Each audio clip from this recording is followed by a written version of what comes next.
It was an intelligence failure. Intelligence failure से ज्यादा हम लोग भी उसके लिए जिम्मेवार हैं। सैलानियों पर कोई हमला, यहाँ चूक हुई। हमले की प्लानिंग 1.5-2 महीने से हो रही है, क्योंकि उनको पता था कि कब प्राइम मिनिस्टर सऊदी अरेबिया जाएंगे, कब जेडी वांस यहाँ पर आएंगे, और उसके अलावा कुछ political leaders from different parties ये भी स्टेटमेंट्स दिए ऐसे मीडिया में that it was an intelligence failure जो अटैक हुआ। तो इस पे क्या कहना है सर? दुनिया की सबसे शक्तिशाली इंटेलिजेंस एजेंसी किसकी है Kunal? Mossad. Israel, yes. Shin Bets. Yes. इतना बड़ा हमला हो गया, 1200 लोग उन्होंने खत्म कर दिए। कुछ पता है, मेरा ही कहने का सिर्फ, मैं कोई जस्टिफाई कुछ नहीं कर रहा हूं, लेकिन जो आपका इंटेलिजेंस का जो एपरेटस, जो सिस्टम है, अगर आपके उसके मैं वजह बताता हूं इजराइल में क्यों हुआ।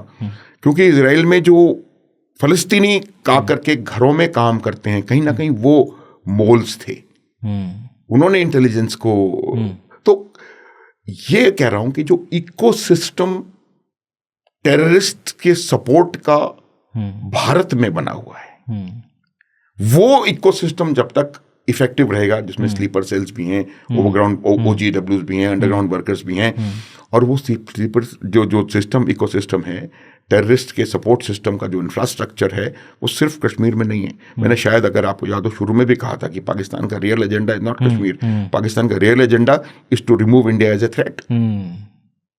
Bleed India by 1,000 cuts is their modus operandi, this thing, and agenda is. तो इसकी वजह से ये लोन वुल्फ टाइप ऑफ ये जो अटैक्स होते हैं, ये संभव हैं। इसमें बिल्कुल निश्चित रूप से हमको इस बात की देखभाल करनी पड़ेगी कि कहाँ गलती हुई। निश्चित रूप से इसका होगा और इसका समाधान निकलेगा, इसमें आप निश्चिंत हो जाएं। लेकिन मेरा कहने का मतलब ये है कि इस प्रकार की चीजों को अभी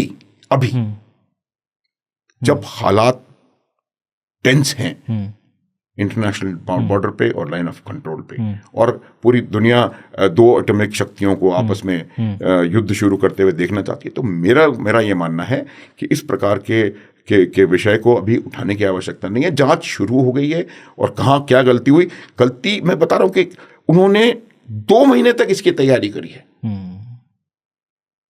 पूरी पाकिस्तान की आर्मी, पाकिस्तान का एस्टेब्लिशमेंट इसमें लगा हुआ है।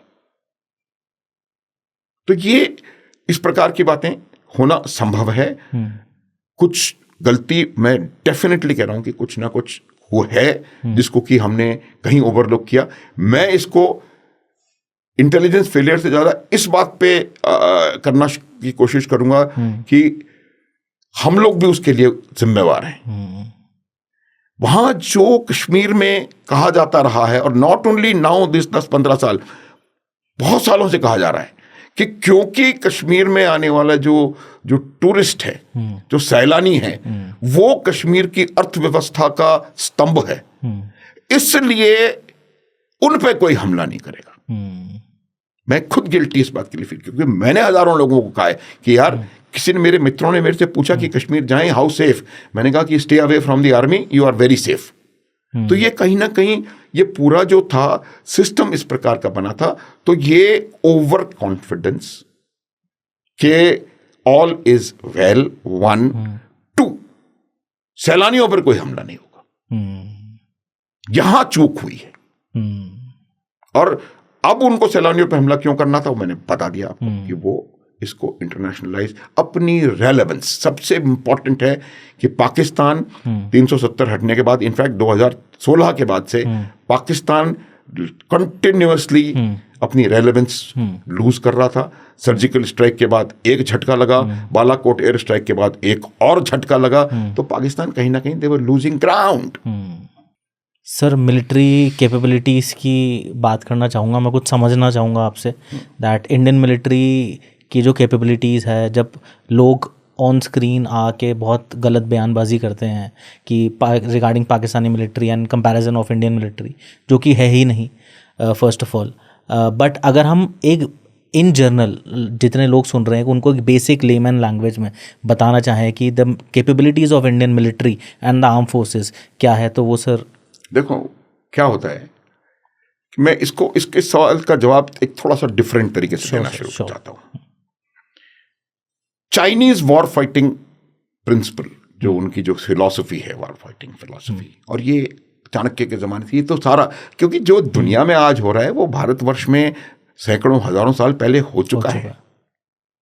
हमें घमंड होना चाहिए इस बात का कि हमारी जो बाकी लोग जीसस क्राइस्ट, ये वो बाकी, हम लोग लाखों साल से हैं, एटर्निटी से। तो ये हमारी देन है। और जो उनकी वॉर फाइटिंग फिलॉसफी है, to win a war without fighting, वो फिलॉसफी होनी चाहिए। आपने देख लिया फाइट करके क्या होता है।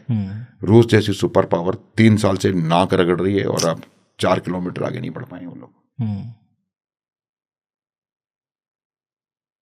इजराइल ने गाजा को मिट्टी में मिला दिया, लेकिन फिर भी हमास काम कर रहा है। न केवल वहां काम कर रहा है, वो यहां हमारे इंडिया में भी काम कर रहा है। ये हमास की इसका जो पैटर्न है वो एग्जैक्टली, इसीलिए मैंने 2 बार आपको उससे कंपेयर करके दिखाया 7 अक्टूबर से, वही पैटर्न है बिल्कुल। तो वो होना चाहिए। अब तो जहां तक सवाल इक्विपमेंट का है, both in terms of quality and in terms of quantity, we are way ahead of Pakistan. Nuclear, we have parity. लेकिन न्यूक्लियर जो होता है, मैं आपको बताऊं, ये एपीजे अब्दुल कलाम का स्टेटमेंट है, और उन्होंने कहा था कि जो न्यूक्लियर आर्सेनल है या न्यूक्लियर एसेट्स हैं, वो they are not weapons of war, they are weapons of peace. आज लड़ाई क्यों नहीं शुरू हो गई भारत और उसमें, क्योंकि दोनों को पता है कि दोनों के पास न्यूक्लियर बॉम्ब्स हैं। तो उनका यही मानना था कि न्यूक्लियर जो बॉम्ब्स हैं, तो ये बिल्कुल सही बात है, ये डेटरेंस होता है। और जो इसके प्रयोग की बार बार धमकी दे रहा है, उनको डिक्लेयर करना चाहिए कि वो एक आतंकवादी देश है। दूसरी चीज होती है मोरल, मटेरियल मोरल। 3 चीजें। मटेरियल की हमने बात कर ली, आपकी troops training wise, every wise 1000 times better, और नॉट ओनली विद देम। उसकी वजह होती है, देखिए, वो जो मैंने आपको चेटवोडियन मोटो बताया, राष्ट्र प्रथम, मैन नेक्स्ट और मैं लास्ट। जब आपके सेना का जवान ये देखता है, तब वो तत्पर होता है कि आपका कोई भी काम करने को तैयार है। वही चीज आपको ताकत देती है कि आप एक MiG-21 से F-16 को गिरा लेते हैं। अभिनंदन। MiG-21 ऑब्सोलीट, बिल्कुल। F-61 state of the art. तो ये जो गन हमारे पास ज्यादा हैं और ठीक हैं, मैन बिहाइंड द गन हमारे पास ज्यादा हैं और ठीक हैं, और मोराल हमारी आर्मी का हाई है। जैसे इजराइल है, एक उसका बंदा आप पकड़ लो, जब तक उसको छुड़ा नहीं लेंगे वो छोड़ते नहीं। रेडर नेंटे पे 4000 किलोमीटर दूर जाके युगांडा में जाकर के, और वो वहां से नेतन्याहू के भाई थे उसमें, बिल्कुल, उनको जाकर के छुड़ा के ले आए हॉस्टेजेस को। युगांडा की सारी एयरफोर्स खत्म कर दी वहीं की वहीं। तो ये जो चीज होती है ना, ये this is the power, this is the great. तो छोटा भी अगर होगा। अब दूसरी बात बताता हूं जो टेक्निकल है। 3 चीजें हैं कि economies don't fight wars, wars are fought by militaries. पहली बात, मिलिट्री में साइज जरूरी है, फर्क पड़ता है, लेकिन size is not all that important. उतना आपके पास क्या है उतना फर्क नहीं पड़ रहा। उसमें से आप पॉइंट ऑफ डिसीजन पर अप्लाई क्या कर सकते हो। अभी हम कह रहे हैं कि पाकिस्तान के पास 5 लाख आर्मी है, तो जब कहीं एक्शन होगा तो क्या पूरे 5 लाख के 5 लाख आकर के कोटली में बैठ जाएंगे, पहलगाम में बैठ जाएंगे? वो 5 लाख आर्मी जो है, पहली बात तो कच्छ से लेकर के सियाचिन ग्लेशियर तक डिस्ट्रीब्यूटेड। तो व्हाट मेक्स डिफरेंस कि अब उसमें से क्या अप्लाई कर पाओगे। अब उनके कुछ कंपोनेंट्स बलूचिस्तान में लगे हुए हैं, उनके कुछ कंपोनेंट्स खैबर पख्तूनख्वा में लगे हुए हैं, कुछ कंपोनेंट्स नॉर्दर्न एरियाज में गिलगित बाल्टिस्तान में लगे हुए हैं। तो जब हम कंपेयर करेंगे तो हमें ये देखना पड़ेगा कि जो पाकिस्तान की 5-6 लाख 6.5 लाख की आर्मी है, उसमें से आ क्या सकता है। That decides size of the army does not matter. What matters is how much you can apply at a point of decision. Galwan, Doklam या जहां भी एक्शंस होते हैं उनके 100 के करीब हमने मार दिए चाइनीज। कोई 100 के चाइनीज के बारे में बात नहीं करता। इनसे पूछ लेना किसी से भी। हमारे 20 गए और सारी राजनीति उस पर हो रही है कि हमारे 20 जवान मर गए। भाई साहब, फिर बॉक्सिंग का मैं बताता हूं कि भाई कितना भी कमजोर हो, 2 मुक्के तो वो भी मारेगा। बिल्कुल। 3 राउंड तो वो भी खेलेगा। कोई भी ट्रायल बाय फायर, तो हमको हमारे क्या कारगिल में नहीं हुआ? 527 डेड बॉडीज आई थी, 527। हम तो सारे ले आए, वो तो 800 लोग अपने वहीं छोड़ के चले गए। तो जो मोराल के ऊपर असर करती हैं चीजें, वो ये होती हैं। जो पाकिस्तान का जो सैनिक है वो ये जरूर सोचता होगा कहीं ना कहीं कि यार मैं देश के लिए शहादत दे दूंगा और उसके बाद मुझे जनाजा भी ठीक से नसीब नहीं होगा, तो मैं क्यों मरूं? ये बात सुनी हुई नहीं, आंखों से देखी हुई है कि जब वो अपनी डेड बॉडी छोड़ के चले गए।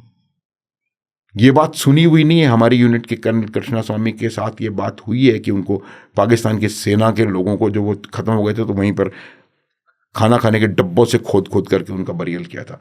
तब उनके सैनिकों ने कर्नल कृष्णा स्वामी को कहा था कि हमारे जैसा, आपके जैसा एक भी अफसर हमारे पास होता तो हम हमारी आर्मी कभी सरेंडर नहीं करती। ये अंतर है। कुछ सालों पहले तक हम लोग देखते थे जो यूथ है वो स्टोन पेडलिंग और प्लस राइट्स, प्रोटेस्ट, इसमें इन्वॉल्व होता था। अब कहीं ना कहीं, क्योंकि उनको वो 500,000 रुपये उसके लिए मिल जाते थे, अब कहीं ना कहीं वो 40, 50, 60,000 रुपये महीने के कमा रहा है from tourism.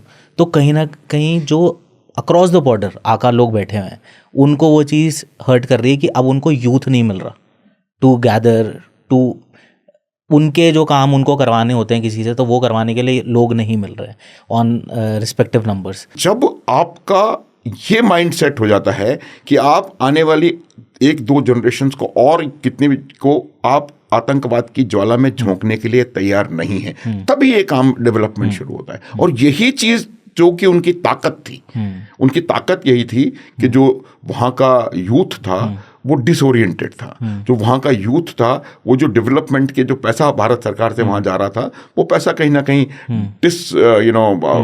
you call it what I don't want to use words, लेकिन वो पैसा मिसअप्रोप्रिएशन किया हो रहा था और कहीं और जा रहा था।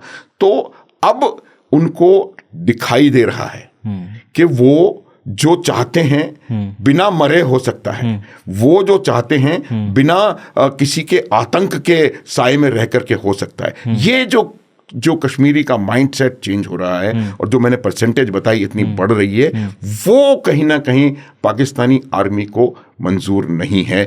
और यही वजह है कि ये इस प्रकार की उन्होंने हरकत करी। पहले उन्होंने साउथ ऑफ पीर पंजाल को एक्टिवेट करा और ये डेस्परेटली कोशिश कर रहे हैं कि वो प्रोसेस जो डेवलपमेंट का शुरू हो गया है कश्मीर में, उसको डिरेल कर दें। लेकिन Kunal, I am an optimist, और मैं बता दूं आपको कि ये इस प्रकार के उनके मंसूबे कभी सफल नहीं होंगे और इस बार उनको ऐसा ब्लो दिया जाएगा कि उनको पता नहीं पड़ेगा what is hitting them from.